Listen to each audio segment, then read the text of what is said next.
여러분 안녕하십니까? 진성호입니다. 총선이 이제 8일 남았습니다. 자, 그런데 윤석열 대통령발 총선 판도를 완전히 뒤집을 수 있는 호재가 생길 것 같습니다. 자, 윤석열 대통령이 50여 분간 대국민 담화를 발표했습니다. 그리고 2,000명이라는 의대 정원 숫자 고집하지 않겠다고 한 발 물러섰습니다. 무엇보다 대화를 하겠다고 했습니다. 윤석열 대통령의 50여 분 담화를 보고 국민의힘 내부에서도 비판하는 사람도 있었습니다. 그러나 역시 윤석열의 성부수가 통하면 총선 판도 전체를 흔들 수 있습니다. 그동안 조금 고집스럽게 보이고 원칙주의자로 보였던 윤석열 대통령, 이번에는 좀 다릅니다. 자, 지금 이 의대 교수들이 변했습니다. 윤 대통령의 담화를 놓고 반응을 보이지 않았던 의대 교수들이 반응을 보였습니다.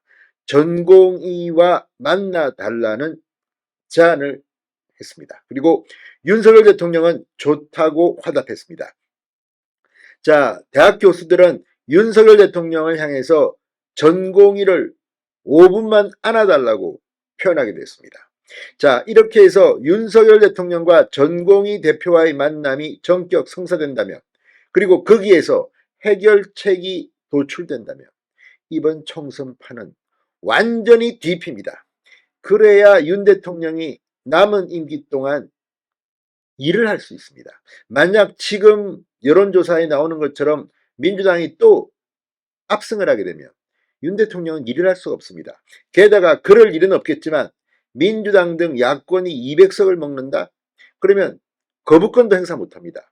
자, 아무튼 총선 판도 전체를 뒤집을 수 있는 그런 일이 벌어질 가능성이 생겼습니다. 진성호의 융단 폭격 시작합니다. 더불어민주당을 융단 폭격합니다. 방송에 앞서 아직 진성호 방송의 구독자가 아니신 분은 붉은색 구독 버튼 눌러주십시오.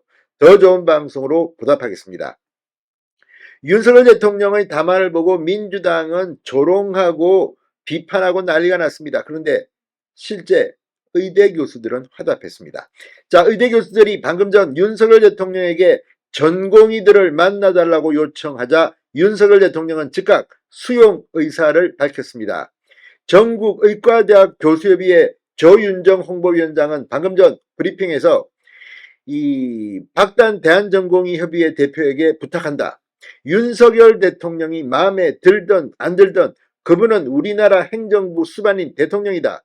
그분이 박 대표를 초대한다면 아무런 조건 없이 만나보라고 제안했습니다.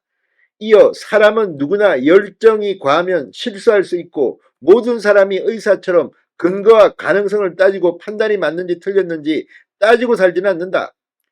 대통령 그분의 열정을 이해하도록 잠시나마 노력해달라. 대통령의 열정과 정성만 인정해도 대화를 시작할 수 있을 것이라고 덧붙였습니다. 윤석열 대통령을 향해서는 젊은이들에게 먼저 팔과 어깨를 내밀고 현장을 떠난 전공의 1만 3천 명 중 대표 한 명이라도 딱 5분만 안아달라고 호소했습니다. 이에 대해 대통령실 대변인실은 즉각 언론 공지를 통해 대통령실은 늘 국민에게 열려있다. 윤석열 대통령은 의료계 단체들이 많지만 집단행동 당사자인 전공의들을 만나 직접 이야기를 듣고 싶어 한다고 화답했습니다. 대통령실 관계자는 대통령은 누구보다 대화에 진심이다. 의료개혁을 위해서는 의료진과의 적극적 대화가 필요하다고 수차례 강조했고 그런 차원에서 전공의에게 손을 내민 것이라고 말했습니다.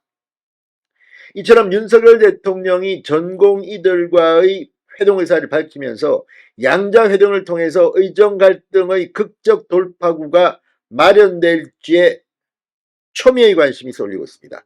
자, 지금 이 문제, 지금 환자를 두고 의사들이 현장을 떠나는 게 말이 되느냐는 비판이 여기저기서 나오고 있습니다. 어제는 파독 광부 간호사들이 입장문을 발표하기도 했습니다. 많은 국민들이 걱정하고 있습니다. 만약 윤석열 대통령이 전공의 대표와의 만남에서 승부수가 통한다면 총선판도 전체가 뒤집힐 겁니다. 윤 대통령은 어제 대국민 담화에서 의료계에서 합리적 통일안을 가져올 경우 2,000명 정원을 고집하지는 않겠다는 입장을 이미 밝힌 바 있습니다. 자, 어떻게 될까요? 아무튼 윤 대통령 결국은 총선의 결과는 윤석열 대통령에게 달려 있다고 해도 과언이 아닐 것 같습니다. 진성호의 융단 폭격이었습니다. 여러분 감사합니다.